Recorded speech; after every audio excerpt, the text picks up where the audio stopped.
आदाब नाजरीन, खैर मकदम है आपका। आप देख रहे हैं जी सलाम और हम पेश कर रहे हैं कश्मीर एक्सप्रेस। आइए 1 घंटे तक अपनी जम्मू कश्मीर की खबरों से आपको कराएंगे बाखबर। अमरनाथ यात्रा से ठीक पहले जम्मू कश्मीर के कुलगाम जिले में तलाशी मुहिम के दौरान इतवार को सिक्योरिटी फोर्सेज और मिलिटेंटों के बीच एनकाउंटर शुरू हो गया। सिक्योरिटी फोर्सेज ने 2 मिलिटेंटों को मार गिराया है और 1 मिलिटेंट ने के बीच एनकाउंटर शुरू हो गया। सिक्योरिटी फोर्सेज ने 2 मिलिटेंटों को मार गिराया है और 1 मिलिटेंट ने सरेंडर कर दिया है। फिलहाल सिक्योरिटी फोर्सेज ने पूरे इलाके को घेर लिया है और एनकाउंटर जारी है। जम्मू कश्मीर के डीजीपी एसपी वैद्य ने ट्वीट करके इससे मुतालिक जानकारी दी है। डीजीपी वैद्य ने अपने ट्वीट में बताया कि मिलिटेंटों और सिक्योरिटी फोर्सेस के बीच ये एनकाउंटर कुलगाम जिले के चादर भान इलाके में हुआ है। आपको बता दें कि कुछ दिनों पहले ही कश्मीर के अनंतनाग के श्री गुफारा में दहशतगर्दों और सिक्योरिटी फोर्सेस के बीच एनकाउंटर हुआ था और उस एनकाउंटर में फौज ने 4 दहशतगर्दों को मार गिराया था।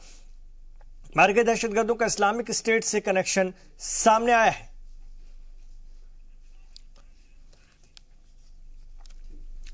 तो आपको बता दें, अमरनाथ यात्रा से ठीक पहले जम्मू कश्मीर के कुलगाम जिले में तलाशी मुहिम के दौरान इतवार को सिक्योरिटी फोर्सेज और मिलिटेंटों के बीच एनकाउंटर शुरू हो गया।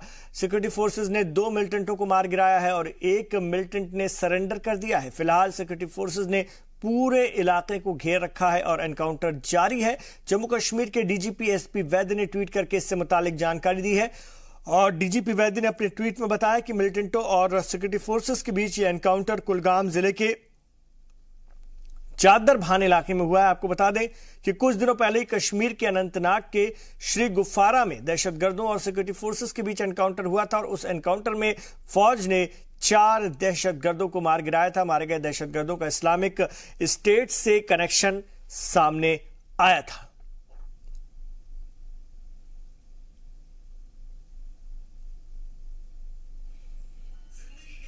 तो कुलगाम में एनकाउंटर जारी। आपको बता दें, रमजान के बाद से ही सिक्योरिटी फोर्सेस ने सख्ती शुरू कर दी है और लगातार मिलिटेंट्स की तलाशी ली जा रही है। और खुर्शीद आलम हमारे कुलगाम से हमारे रिपोर्टर फोन लाइन पर जुड़ गए, उनसे बात करेंगे। खुर्शीद, एनकाउंटर अभी भी चल रहा है या खत्म हो गया? ताजा अपडेट क्या है?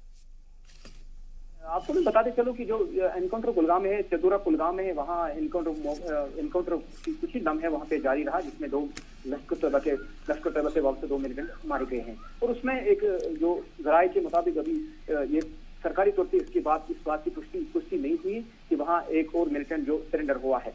और इसी के साथ ही जब वहाँ लोकल जो आवाम जमा हुई तो सिक्योरिटी फोर्स के साथ झड़पे में एक और सिविलियन वहाँ यावर अहमद डार नामी नौजवान भी मारा गया। जी इमरान, बिल्कुल, इसमें एक जवान भी शहीद हुआ है हमारा सिक्योरिटी फोर्सेस का।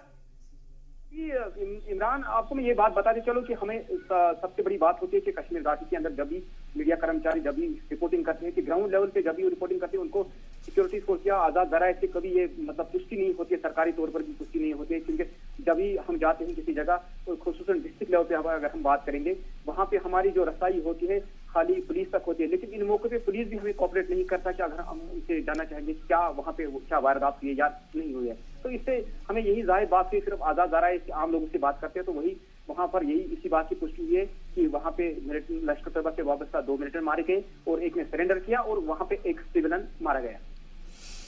बिल्कुल, एक सिविलियन के हलाक होने की बात भी, मारे जाने की बात भी सामने आ रही है। और अगर हम बात करते हैं इस इलाके की तो अभी क्या कुछ सरगर्मियां चल रही सिक्योरिटी फोर्सेस की? अब टोटली पूरी तरह से, आज आपने बताया कुछ ही देर तक के लिए हुआ था, तो पूरी तरह से खत्म हो गया या फिर अभी भी कुछ सरगर्मियां चल रही हैं फौज की?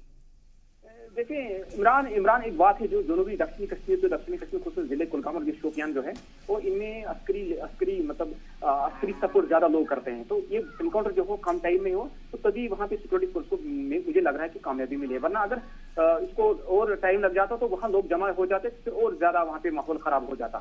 जी इमरान, बिल्कुल शुक्रिया इस पूरी जानकारी के लिए आपका, खुर्शीद आलम। तो कुलगाम से हमारे रिपोर्टर बता रहे थे कि एनकाउंटर खत्म हो गया है। कुछ ही देर ये एनकाउंटर चला था और इस में मिलिटेंट्स को मारा गया है, 2 मिलिटेंट्स इसमें हलाक किए गए हैं।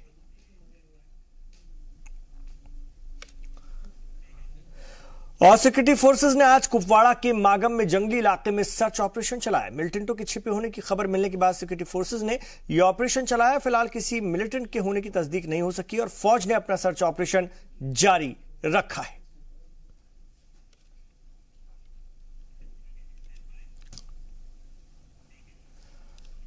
और इधर जम्मू कश्मीर में गवर्नर राज नाफिज होने के बाद हुकूमत की जानिब से मुकर्रर सलाहकार आईपीएस अफसर विजय आज जम्मू कश्मीर पहुंचे। उन्होंने ओहदा संभालते ही गवर्नर एन वोरा से मुलाकात की और खास तौर से उन्होंने रियासत के पुलिस अफसरान के साथ भी मीटिंग की और बातचीत की। विजय को रियासत में दहशतगर्दी पर लगाम लगाने के लिए मुकर्रर किया गया है। वाज़ेह है कि ये वही विजय हैं जिन्होंने वीरप्पन जैसे बदमाश को मार गिराया था।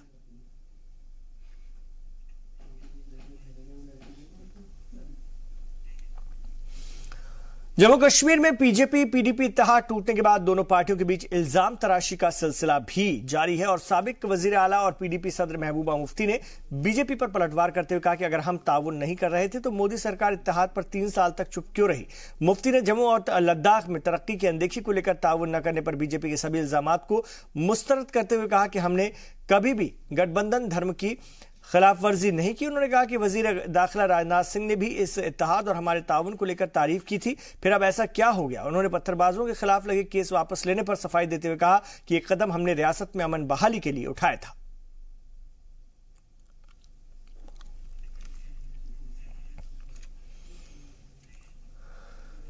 और जम्मू कश्मीर में गवर्नर राज लगने के बाद बीजेपी रियासती सदर रविंद्र रैना ने महबूबा मुफ्ती पर निशान लगाया। उन्होंने कहा कि रियासत में हालात बेहतर करने के लिए बार बार कोशिश की गई लेकिन नहीं हो सकी कामयाब। इत्तेहाद का एजेंडा गुड गवर्नेंस के साथ शुरू हुआ था लेकिन पूरा नहीं हुआ। मरकजी हुकूमत की जानिब से भेजी गई लाखों करोड़ों की रकम भी खर्च नहीं हुई। देखिए, भारतीय जनता पार्टी ने पूरी कोशिश की और बार बार कोशिश की कि रियासत जम्मू कश्मीर के हालात ठीक हों, यहाँ बेगुनाह लोगों की हत्याएं ना हों, यहाँ लोग अमन चैन और पूरी इज्जत के साथ अपनी जिंदगी गुजर बसर करें। लेकिन हमने देखा बार बार यहाँ के हालात सुधरने के बजाय खराब हो रहे हैं। पत्रकारों की हत्याएं हो रही हैं, घर जाते समय ईद की छुट्टी बनाने वाले सेना के जवानों पर हमले हो रहे हैं, ड्यूटी पर तैनात हमारे डीएसपी हों, एसएचओ हों, हमारे सेना के बहादुर जवान घर आए उनके ऊपर हमले हो रहे हैं। हमारे बच्चों का स्कूल कॉलेजेस और यूनिवर्सिटीज जाना दुश्वारियां आ रही थी। लोग अपना बिजनेस व्यापार करने के लिए जाते थे, वहां लोगों को परेशानियां आती थी। हर जगह कानून व्यवस्था चरमरा रही थी। कानून की जो हालत है वो दिन व दिन बदतर होते जा रहे थे और जिसके चलते पूरे जम्मू कश्मीर के अंदर एक बदहाली का दौर हुआ। See, भारतीय जनता पार्टी है very high regard for the media. Media is the fourth pillar of our democracy, and without media, our democracy can't move ahead. We salute our brave journalists, especially all those who are working in Jammu and Kashmir. और अमित शाह के जम्मू दौरे के बाद रियासती कांग्रेस के सदर गुलाम अहमद मीर ने press conference करके बीजेपी पीडीपी हुकूमत के कामकाज पर निशाना लगाया। गुलाम अहमद मीर ने कहा कि 2014 में जब जम्मू कश्मीर में बीजेपी पीडीपी की सरकार बनी तब से इन लोगों ने लद्दाख के लिए कुछ नहीं किया, सिर्फ अपने घर भरे हैं। मीर ने मजीद कहा कि यह सरकार पूरी तरह से नाकाम हो चुकी है और रियासत में गवर्नर राज की जिम्मेदार बीजेपी ही है। रियासत में जल्द हालात ठीक होने की उन्होंने उम्मीद भी जाहिर की।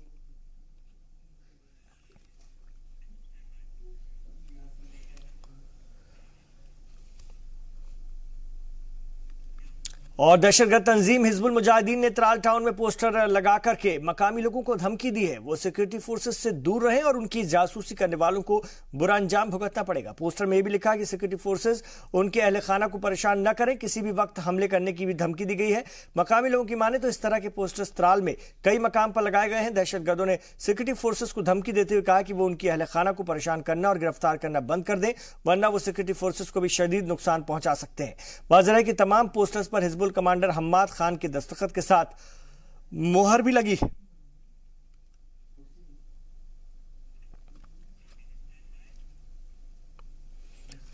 और इंडियन आर्मी की तारीख में सबसे बहादुर सिपाही 4 RR से 4 RR के नायब सूबेदार चुन्नी लाल के 11वें शहीद दिवस पर भदरवा में प्रोग्राम का इनेकाद किया गया। भदरवा के रहने वाले चुन्नी लाल आज ही के दिन यानी 24 जून 2007 को कुपवाड़ा में दरअंदाजों से लड़ते लड़ते शहीद हो गए थे। शहीद चुन्नी लाल वाहिद सिपाही थे जिनको शहादत के बाद वीर चक्र और अशोक चक्र से एक साथ नवाजा गया। इस एजाज से उनकी याद में भदरवा में उनकी मूर्ति बनाई गई है और 50 से ज्यादा साबिक फौजी जवान, मारूफ शख्सियत और एनसीसी कैडेट्स ने इस प्रोग्राम में शिरकत की।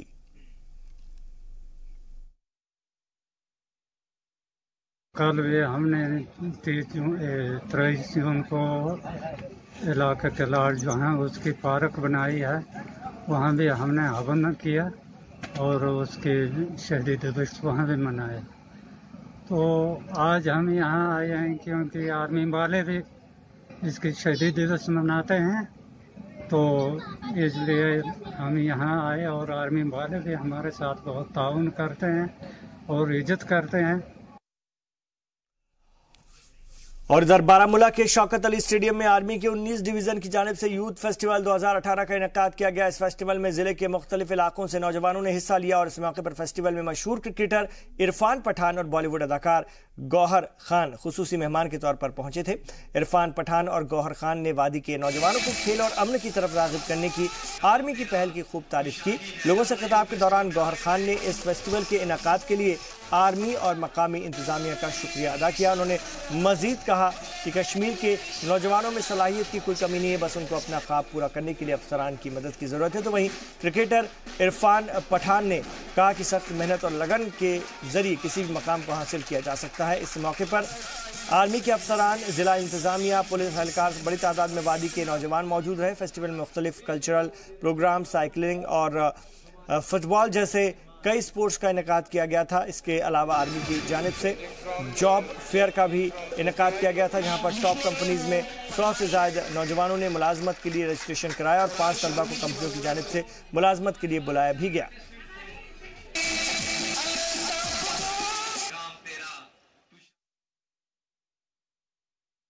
ऑर्गेनाइज किया है जो फंक्शन पूरी तरह से अगर देखे यूथ के लिए बहुत देख के मजा आया। और जिस तरह से टैलेंट है यहाँ पे, जो कश्मीर के जो बारामूला के इलाके में यहाँ पे जो टैलेंट है वो देख के बड़ा मजा आया। जो छोटी सी बच्ची 9 साल की बच्ची स्टेज पे जाके परफॉर्म कर रही है, सिर्फ स्टेज पे जाके इतनी बड़ी गैदरिंग के सामने परफॉर्म करना, स्टेज पे खड़े रहना ही बहुत बड़ी बात है। वो बच्ची ने परफॉर्म किया, देख के बड़ा अच्छा लगा। ऐसे कितने सारे यंग लड़कियां थी जिन्होंने परफॉर्म किया, फुटबॉल भी खेल रहे थे।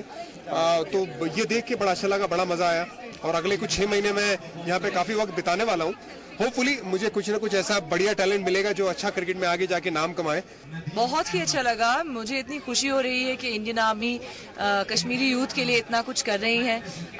उनके टैलेंट को, उनमें जितना चाह होगी, जितनी चाह होगी कि वो स्पोर्ट्स में जाए या डांस में जाए या सिंगिंग में जाए या एजुकेशन में जाए, उनके लिए इतना ज़्यादा इनकरेजमेंट कर रहे हैं। तो मुझे बहुत अच्छा लग रहा है कि मैं ऐसे एक इवेंट का एक हिस्सा रही।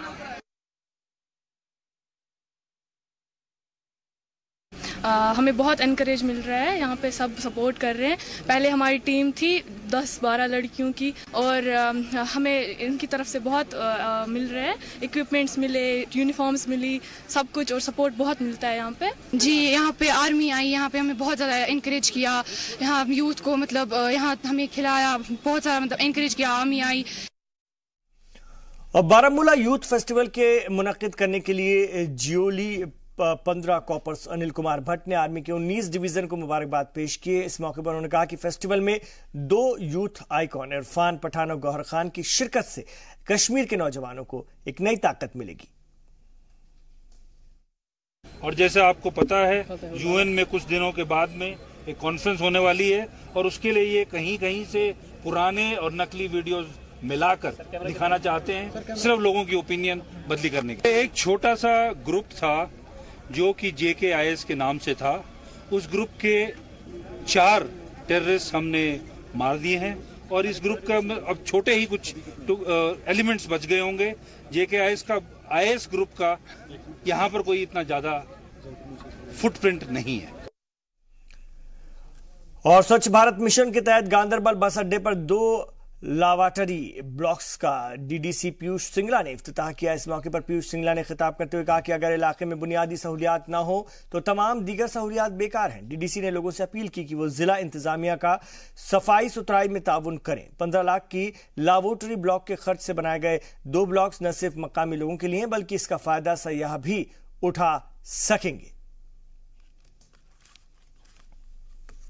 जैसे स्वच्छ भारत की पूरी मुहिम चल रही है, हम चाहते हैं कि उसके अंदर कुछ कम्युनिटी सैनिटरी कॉम्प्लेक्सेस पूरे डिस्ट्रिक्ट में बनाए जा रहे हैं और उसी के साथ जो ODF बनाने के लिए घर घर में टॉयलेट्स बनाए जा रहे हैं स्वच्छ भारत ग्रामीण के तहत।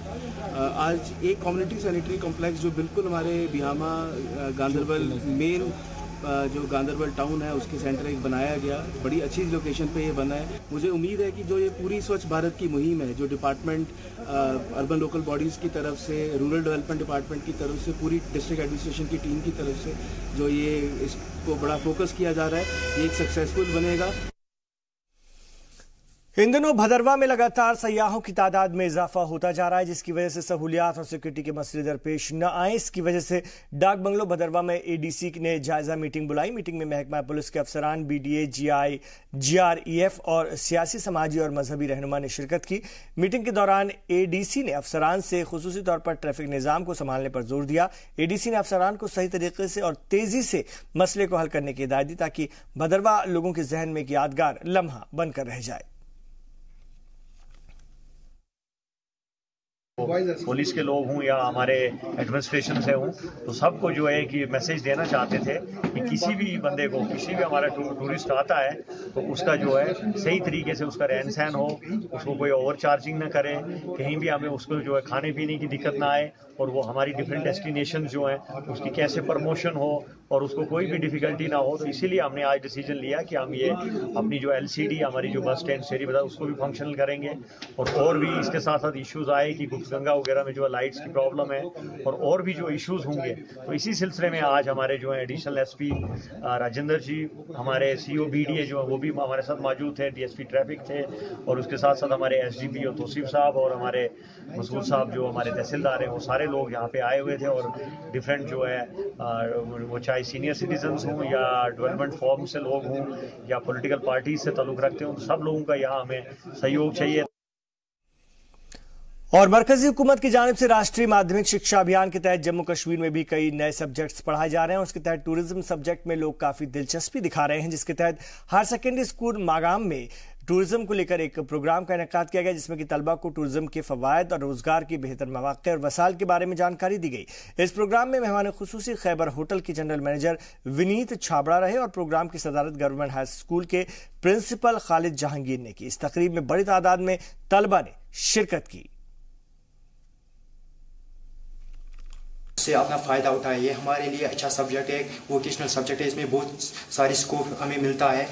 जहाँ पे हम यहाँ गेस्ट्स आते हैं उससे हमें गाइडलाइन कर सके और टूरिस्ट ये होटल मैनेजमेंट भी कर सकता है, वो हमारे लिए बहुत अच्छा ये है, वो हमारे लिए बहुत सारे रोज़गार मिलता है, वो हमारे लिए भी अच्छा है। और हमें ताकि दिक्कत ना हो सके रोज़गार मिलने के लिए इस सब्जेक्ट से हमें बहुत ही रोज़गार मिलता है। हमारे मैनेजर्स ने उनके साथ इंटरेक्शन किया, उनसे बातचीत की, बहुत ही लाइवली इंटरेक्शन रहा है बच्चों के साथ। उम्मीद है वो काफ़ी कुछ सीख के जाएंगे यहाँ से। उनका मुद्दा और मकसद जो है वो है बेसिकली बच्चों को ट्रेनिंग देना in the private sector like tourism, so that कल जाके after completion of the education they may not have the problem of employment. और जम्मू कश्मीर अपनी खूबसूरती की वजह से सयाहों के तवज्जो का मरकज बना हुआ है, जिसकी खूबसूरती को देखने मुल्क और बैरून मुल्क से सयाह पहुंचते हैं। कश्मीर में गर्मियों के दिनों में घूमने का एक अलग ही मजा है। पहाड़ी और मैदानी इलाकों में तपती गर्मी से राहत पाने के लिए लोग सर्द इलाकों का रुख करते हैं। ऐसे ही कश्मीर के पुंछ जिले के सूरनकोट तहसील के गांव बैराम गल्ला में वाक़ झरना नूरी छंब पूरी तरह से गुलजार होने लगा है। कहा जाता है कि बादशाह जहांगीर अपनी बीवी नूरजहां के साथ गर्मी के दिनों में यहां आया करते थे और इसकी खूबसूरती का मजा लेते थे, तभी से इस मकाम का नाम नूरी छंब पड़ा। और यहां का नूरी छंब झरना काफी ऊंचाई से जमीन पर आता है। बड़ी तादाद में सयाह नूरी छंब झरने से महजूज होने के लिए पहुंच रहे हैं। एज रश था थोड़ा बहुत हुआ, बाकी काफ़ी अच्छा लगा यहाँ पे, लेकिन डेवलपमेंट के हिसाब से थोड़ा और होना चाहिए यहाँ पे। जैसे ये आने का रास्ता है और वहाँ पे रुकने के लिए हट्स वगैरह, तो वैसे यहाँ बहुत फैसिलिटीज़ हैं, मतलब ख़ास नहीं है इतना, पर फिर भी तकरीबन ठीक, हम इंजॉय करना आए थे। बहुत से लोग हैं आज तो इंजॉय कर रहे हैं। सुना था इसके बारे में, बहुत ही अच्छी जगह, तो आज आया देखा, वाकई बहुत ही अच्छी जगह यहाँ पे, तो बहुत ही अच्छा लग रहा है यहाँ पे आकर। और यहाँ पर जब मैं आया, यहाँ पर देखा रोड की बहुत ही गंदी हालत है। जब यहाँ से नीचे इंटर किया मैंने, तो मैं डीसी साहब से एक ही रिक्वेस्ट करना चाहूँगा, डीसी साहब यहाँ थोड़ी सी डेवलपमेंट की जाए, ठीक है, ऑटो लगाया जाए कम से कम यहाँ पे। रोड तो अच्छी है, ये प्लेस भी बहुत अच्छी है, लेकिन जो बेसिक यहाँ पे डेवलपमेंट होनी चाहिए थी सरकार की तरफ से, और टूरिज्म विभाग को यहाँ देखना चाहिए कि किस तरह से लोगों के बैठने की यहाँ जगह बनाई जाए। हम वहाँ से आ रहे हैं, सड़क भी अच्छी नहीं है और पुल भी जो है यहाँ पे जो है थोड़ा उसको खुला करना चाहिए और सड़कें भी अच्छी होनी चाहिए, ताकि यहाँ पे जो है लोग आएँ और अच्छी तरीके से जो है वो बैठ सके। बैठने की बहुत प्रॉब्लम है, अगर यहाँ पे कोई फैमिली के साथ आता है बैठने की बहुत प्रॉब्लम है। बेंचेस यहाँ पे लगे होने चाहिए ताकि जो है अच्छे से यहाँ पे एंजॉय होनी चाहिए। यहाँ एक तो थोड़ी सिटिंग की प्रॉब्लम है, थोड़ी बैठने की जगह होनी चाहिए। जो भी फैमिलीज वगैरह आए कुछ और हट्स वगैरह बनाने चाहिए, थोड़ा सा इसको और डेवलप करना चाहिए ताकि ज़्यादा से ज़्यादा लोग इस और इतना अच्छा फॉल होने के बावजूद यहाँ पर थोड़ी सी डेवलपमेंट की कमी है। तो यहाँ इधर देखने के लिए आते हैं, बच्चों को साथ लेके, छुट्टियाँ थी, हम यहाँ आए घूमने के लिए। कैसा लगा? बहुत अच्छा, बहुत अच्छा लगा। अच्छा मौसम है, अच्छी जगह है। यहाँ देखो कितने लोग आए घूमने के लिए। और बांदीपुरा की पीर मस्जिद में श्रीनगर हज हाउस की जानिब से आज़मीन हज की ट्रेनिंग के लिए प्रोग्राम का इनेकाद किया गया। इस ट्रेनिंग प्रोग्राम में 400 से ज्यादा आज़मीन हज ने हिस्सा लिया और हज को लेकर के ट्रेनिंग हासिल की। वाज़ेह है कि इस साल हज के लिए 400 से ज्यादा आज़मीन बांदीपुरा जिले से जा रहे हैं।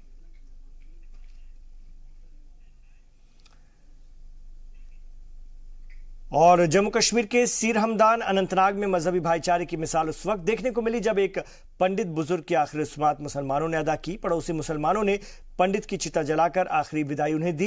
दरअसल सोमनाथ नाम के शख्स की मौत हो गई थी, जिसकी खबर सुनकर वहां न सिर्फ पंडित बल्कि मुसलमानों का भी हुजूम लग गया। मुसलमानों ने भाईचारे की मिसाल पेश करते हुए न सिर्फ सोमनाथ की आखिरी रस्मात अदा की बल्कि उनकी लाश को अपने कंधों पर उठाकर शमशान तक पहुंचाया और आखिरी रस्मात भी अदा की गई। सीर हमदान में सदियों से लोग आपसी भाईचारे को बनाए रखने में यकीन करते हैं।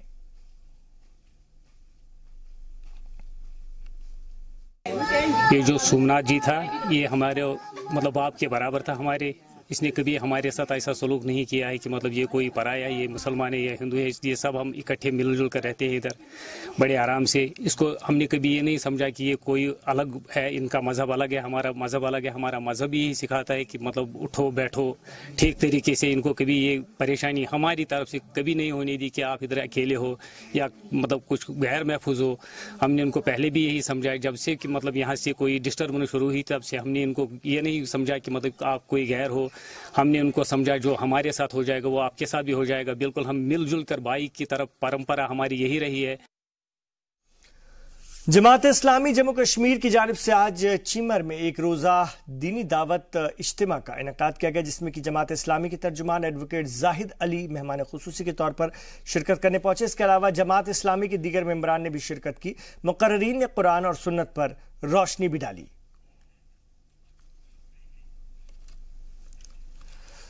और यहां रुकेंगे एक छोटे से वक्फे के लिए, लौट रहे हैं, आप देखते रहिए कश्मीर एक्सप्रेस।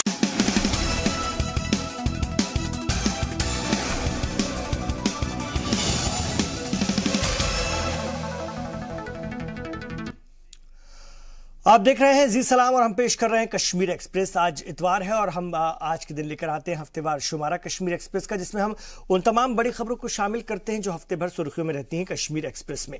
तो जम्मू कश्मीर में आज अहम खबर रही इस हफ्ते, वो रही जम्मू कश्मीर के गवर्नर NN वोरा ने जुमे को ऑल पार्टी बुलाई थी, जिसमें रियासत के हालात पर ऑल पार्टी मीटिंग में चर्चा भी हुई। इस मीटिंग में शामिल होने के लिए रियासत के तकरीबन सभी पार्टियों के रिप्रेजेंटेटिव राजभवन पहुंचे थे।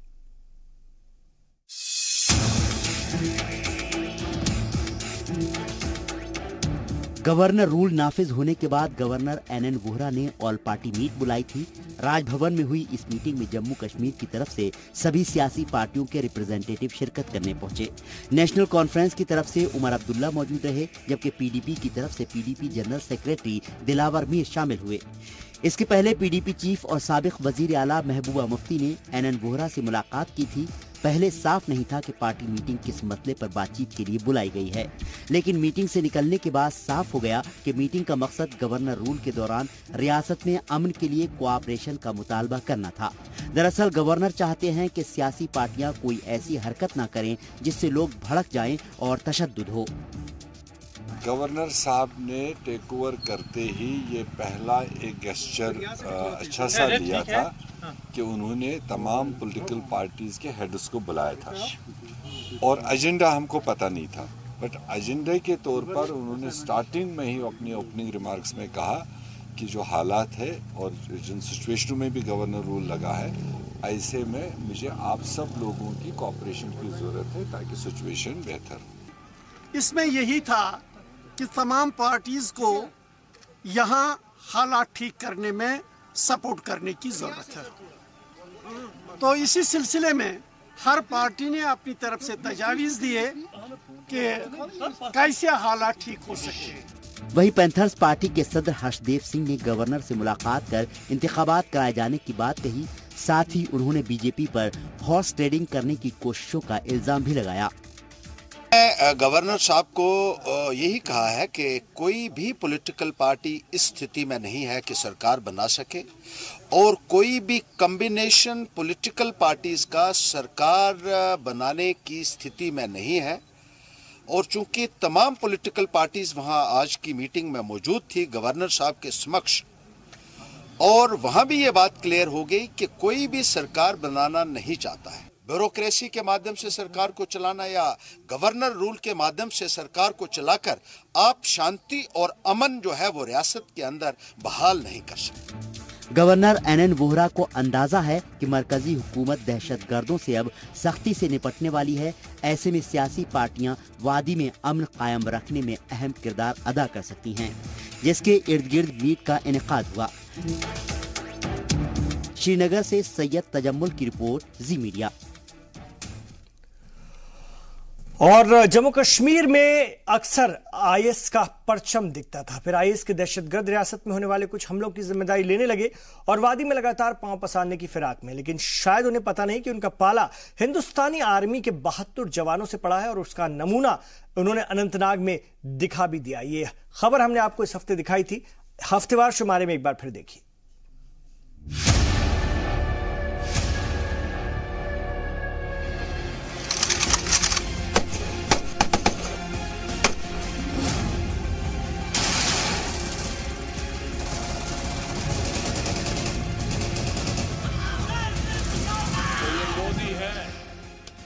उसी भाषा में जवाब देना जानता है।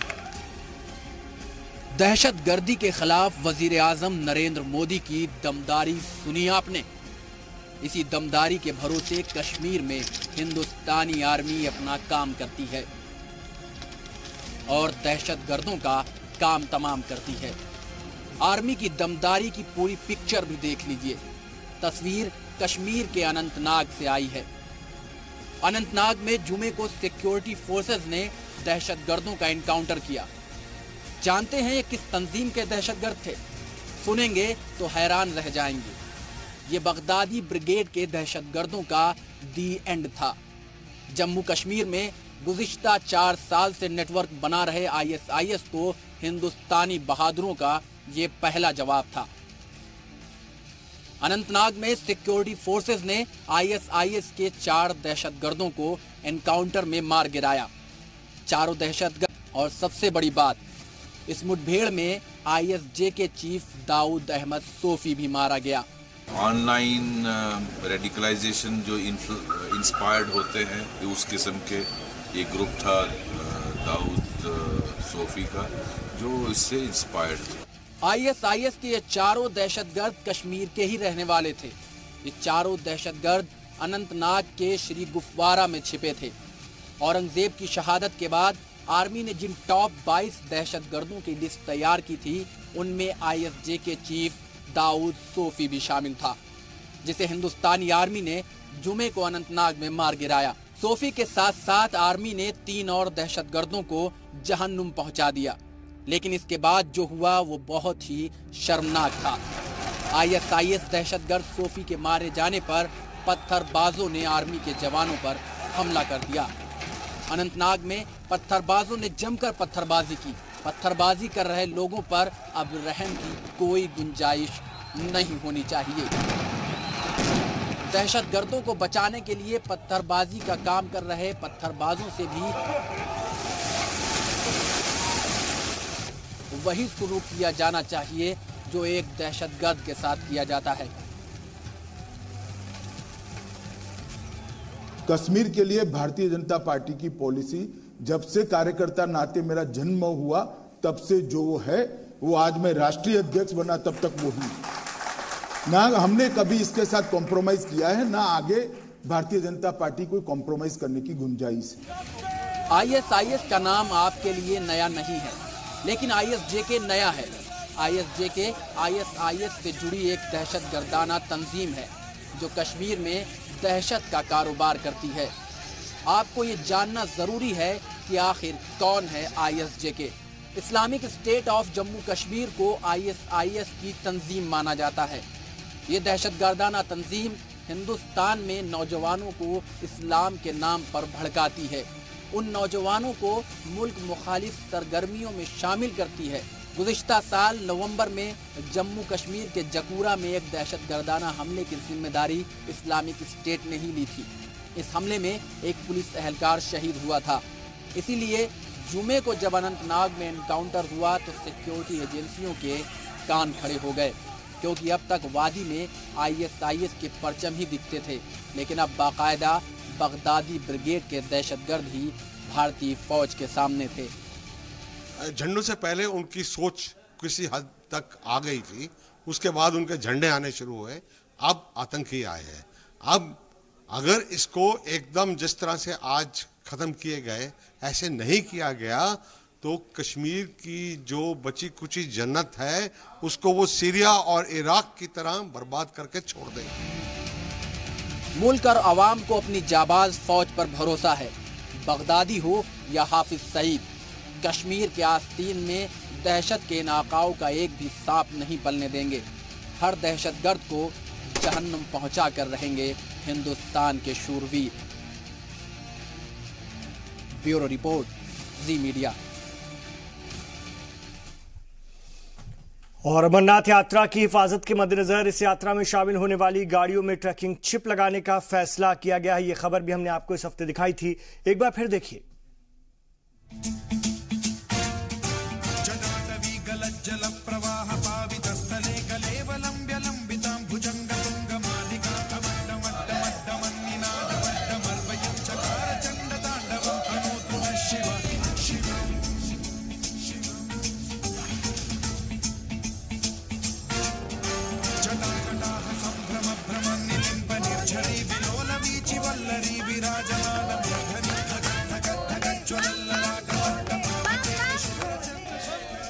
अगले हफ्ते से शुरू हो रही अमरनाथ यात्रा के दौरान हिफाजती इंतजामात को फुल प्रूफ बनाया जा रहा है। दहशतगर्दाना हमले के अलर्ट को देखते हुए अमरनाथ यात्रा में शामिल गाड़ियों पर एक ट्रैकिंग चिप लगाई जाएगी, ताकि उनके मूवमेंट के बारे में जानकारी लगातार मिलती रहे।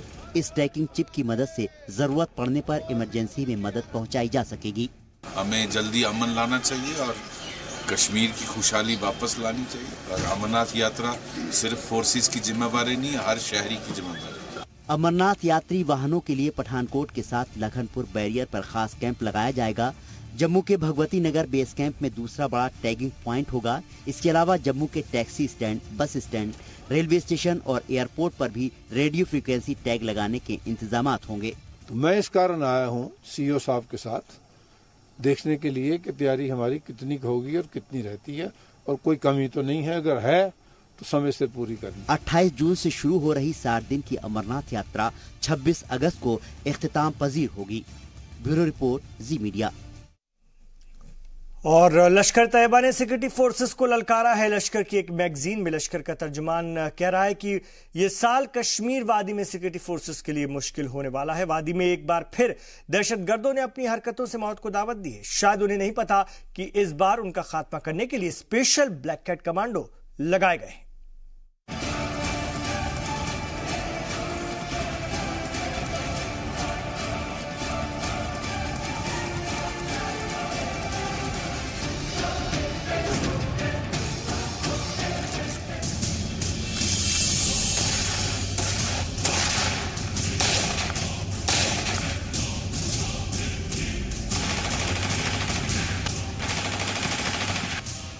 काले लिबास में दहशतगर्दों की मौत।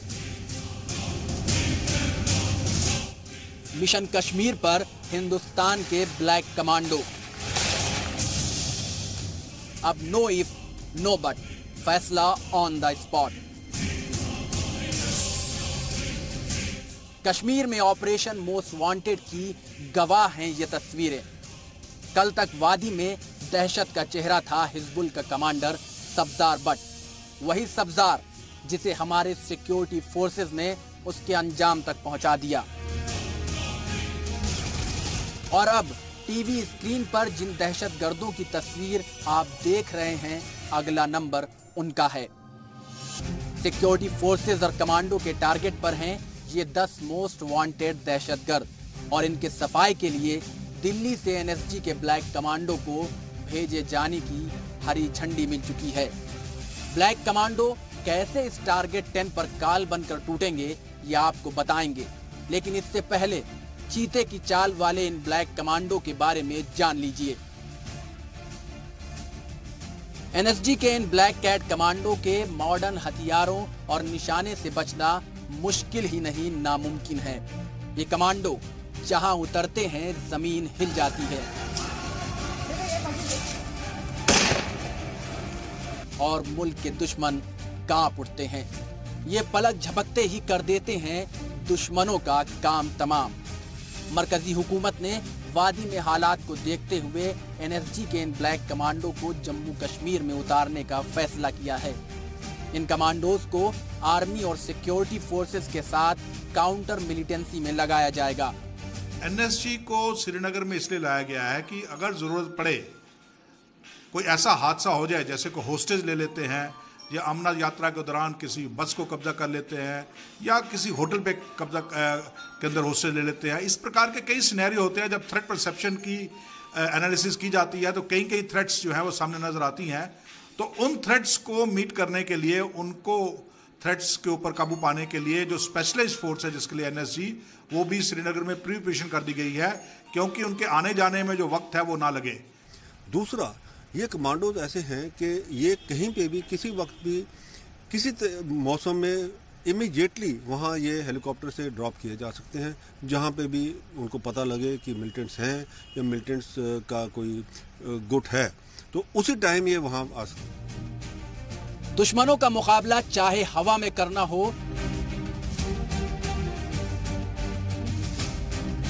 या पानी की गहराई में छिपकर हमला करना हो, जमीन पर दहशतगर्दों को मौत के घाट उतारना हो या आग की लपटों के बीच मुल्क के दुश्मनों का सफाया करना हो,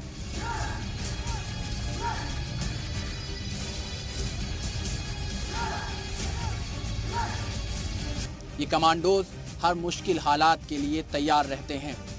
एनएसजी की टीम में दूर से मार करने वाले स्नाइपर के अलावा क्लोज कॉम्बैट टीम के जवान भी शामिल होते हैं। ये सभी जवान बेहद मॉडर्न हथियारों और इक्विपमेंट से लैस होते हैं। ऑपरेशंस के वक्त ये कमांडो MP5 सब machine gun, sniper rifle, wall penetration radar, Glock pistol और C4 एक्सप्लोसिव से लैस होते हैं। यही नहीं, एनएसजी की क्रैक टीम में दूर से मार करने वाले स्नाइपर शामिल होते हैं, जिसकी वजह से कोलैटरल डैमेज यानी सिक्योरिटी फोर्सेस की तरफ नुकसान का खतरा बेहद कम हो जाता है। यानी वादी में मुल्क के वो जवान उतरने वाले हैं जिनके आने के बाद दहशत के टारगेट 10 का जहन्नुम जाना तय मानिए। ब्यूरो रिपोर्ट, जी मीडिया। यहाँ रुकेंगे एक वक्फे के लिए, हफ्तेवार शुमारा जारी है, आप देखते रहिए कश्मीर एक्सप्रेस।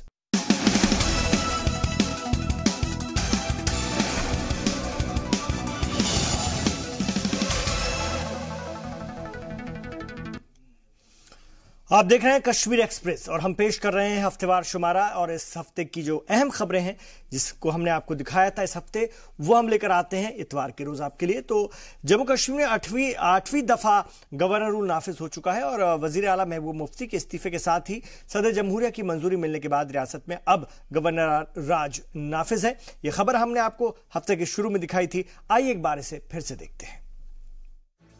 वजीर आला महबूबा मुफ्ती के इस्तीफा देने के बाद जम्मू कश्मीर में गवर्नर रूल नाफिज कर दिया गया है। गुज़िश्ता एक दहाई में ये चौथी बार है जब रियासत में गवर्नर रूल लगा है।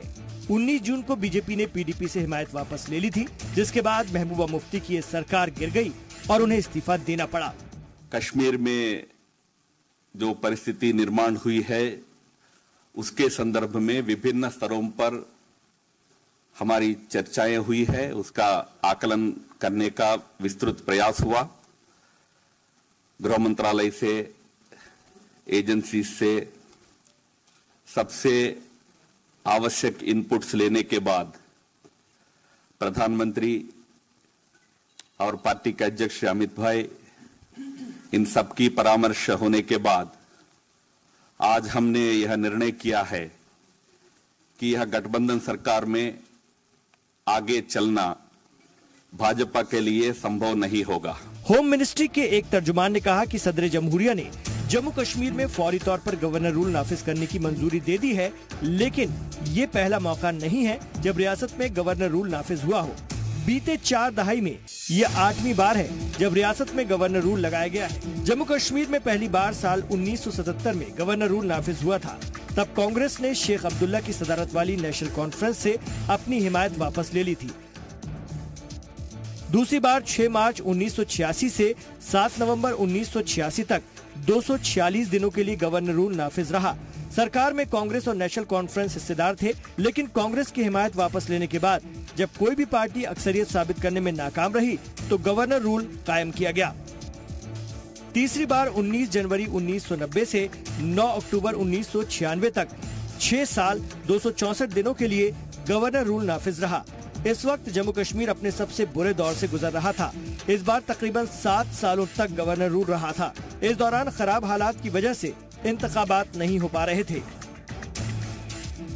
चौथी बार 18 अक्टूबर 2002 से 2 नवंबर 2002 तक 15 दिनों के लिए गवर्नर रूल नाफिज रहा। इस वक्त सरकार में पीडीपी और कांग्रेस थे, लेकिन पीडीपी और कांग्रेस के इत्तेहाद में दरार पड़ जाने की वजह से सरकार गिर गई। पांचवी बार 11 जुलाई 2008 से 5 जनवरी 2009 तक 178 दिनों के लिए गवर्नर रूल कायम रहा। इस बार भी सरकार पीडीपी और कांग्रेस की थी, लेकिन पीडीपी की हिमायत वापस लेने के बाद सरकार टिक नहीं सकी। छठवीं बार 51 दिनों के लिए 9 जनवरी 2015 से 1 मार्च 2015 तक गवर्नर रूल रहा और इस बार किसी भी पार्टी को अक्सरियत न मिलने की वजह से गवर्नर रूल नाफिज करना पड़ा था। सातवीं बार 8 जनवरी 2016 से 4 अप्रैल 2016 तक 87 दिनों के लिए गवर्नर रूल रहा। इस वक्त सरकार में बीजेपी और पीडीपी शामिल थे, लेकिन वजीर आला मुफ्ती मोहम्मद सईद के इंतकाल के बाद महबूबा मुफ्ती ने बीजेपी के साथ हाथ मिलाने में काफी वक्त लिया और तब तक गवर्नर रूल नाफिज रहा। 8वीं बार 19 जून 2018 से गवर्नर रूल नाफिज है। बीजेपी ने रियासत में दहशतगर्दी में इजाफे का हवाला देते हुए पीडीपी से दोस्ती तोड़ दी और बीजेपी के पीडीपी से अलग होते ही और सरकार से हिमायत वापस लेते ही जम्मू कश्मीर में अब सियासी बहरान का दौर शुरू हो गया है। बीजेपी ने इत्तेहाद तोड़ने की कई वजूहात बताई, लेकिन अब सवाल ये पैदा होता है कि कश्मीर में क्या हो सकता है। अब सबकी नजर इस बात पर अटकी हुई है कि सियासी पार्टियों के साथ जोड़ तोड़ करके अब जम्मू कश्मीर में सरकार बनाने की फिर से किसी तरह की कोशिश शुरू होगी या फिर सदर राज नाफिज होगा और दोबारा कुछ वक्त बाद इंतखाबात कराए जाएंगे। देखिए रिपोर्ट एक बार फिर।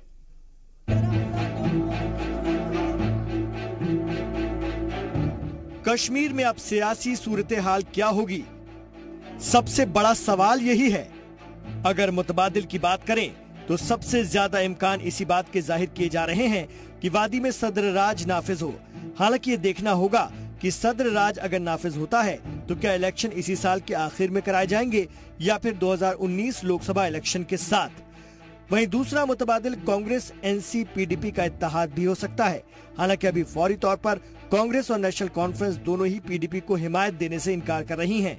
जब से बीजेपी ने जम्मू कश्मीर में पहली दफा सरकार में कदम रखा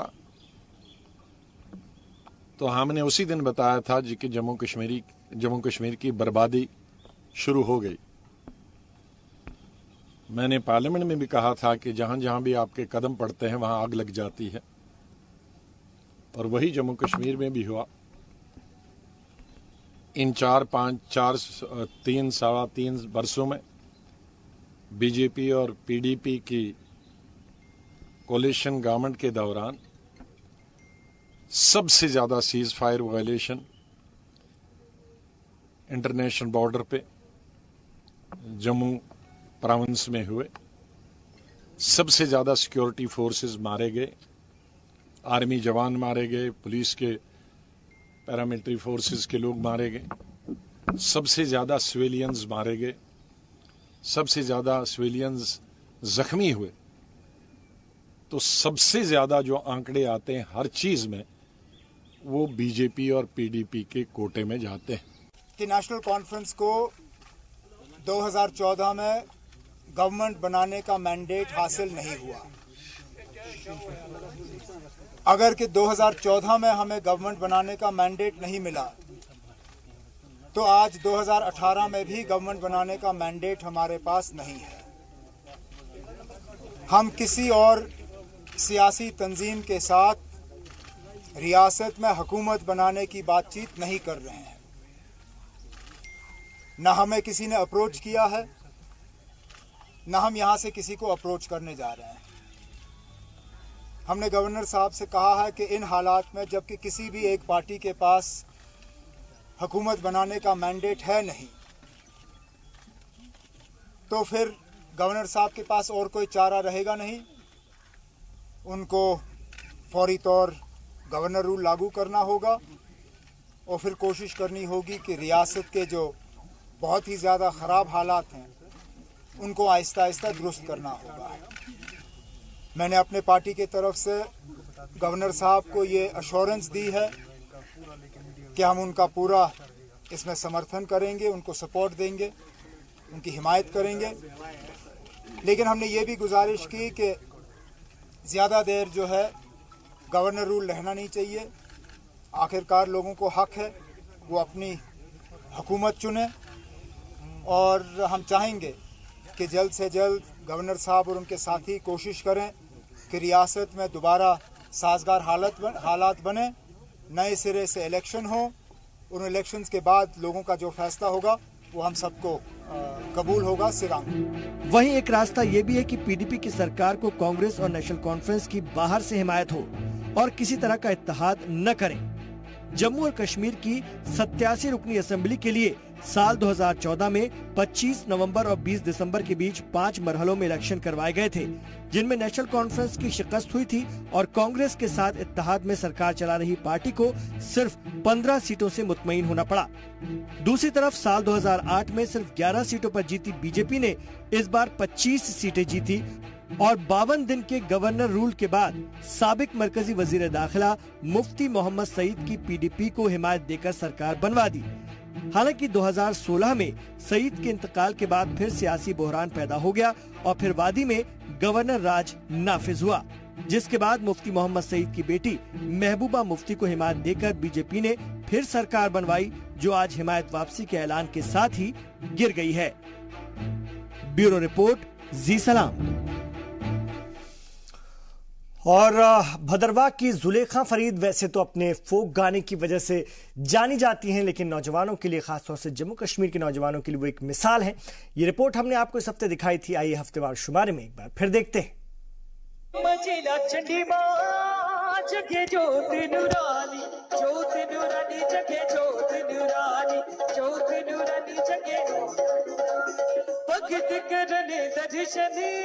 तू है मिथिला दी रानी, मिथिला दी रानी, तू है मिथिला दी रानी।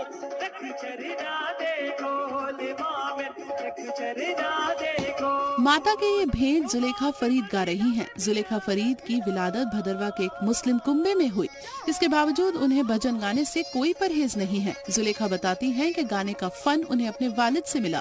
वाज़ेह हो कि जुलेखा के वालिद फरीद अहमद शेख खुद एक मशहूर फोक सिंगर रहे हैं। जहाँ तक इंस्पिरेशन की बात है तो वो शुरू से ही मेरे पापा रहे हैं, क्योंकि मेरी फैमिली में एक माहौल था ऐसा। और मतलब मेरे पापा एक बहुत अच्छे कंपोज़र हैं और बहुत अच्छे परफॉर्मर थे, वो बहुत अच्छे सिंगर भी रह चुके हैं। तो कभी वो बैठते थे और उनको हमेशा जब भी मैं देखती थी तो मुझे अच्छा लगता था उनको, मतलब गाते देखना मुझे अच्छा लगता था, उनको सुनना अच्छा लगता था। 90 की दहाई में जम्मू कश्मीर के हालात बुरे दौर से गुजर रहे थे। ऐसे वक्त में जुलेखा फरीद की दिलचस्पी गुलकारी में बढ़ती जा रही थी। वो हर मौके को भुनाना चाहती थीं, लेकिन बिगड़ते हालात की वजह से स्कूल और कॉलेजेस में होने वाले नेशनल डे के प्रोग्राम में शिरकत करना खतरे से खाली नहीं था। स्कूल टाइम से मतलब थोड़ा थोड़ा गाती थी, लेकिन फर्स्ट टाइम जब जम्मू में परफॉर्म किया, वहाँ से मुझे बुलाया तो आर्ट कल्चर एकेडमी का कोई प्रोग्राम था, तो उन्होंने मेरे को बुलाया वहाँ पे। तो मैंने प्रोग्राम वहाँ पे दिया, मैंने परफॉर्म किया और बहुत अच्छा रिस्पांस मिला। तो बस तब से फिर थोड़ा मेरा इंटरेस्ट बढ़ गया इसमें कि नहीं, गाना चाहिए। वादी के बुरे हालात के बीच जुलेखा को कटरा से बड़ी पहचान मिली।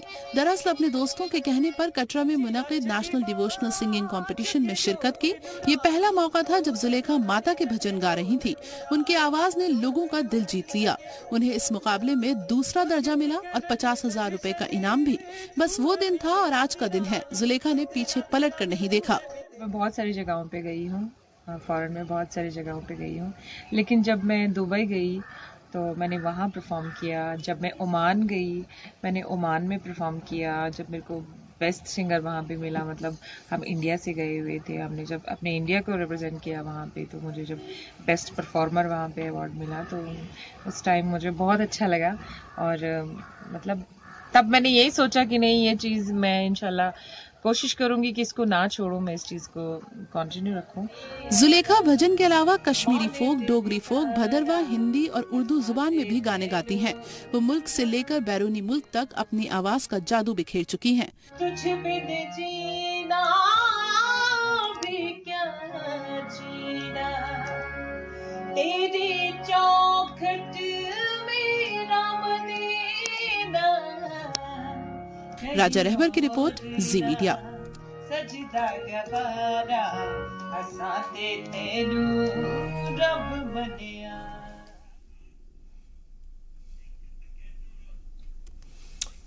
तो इन तमाम खबरों पर हमारी नजर बनी हुई है। आप देखते रहिए जी सलाम।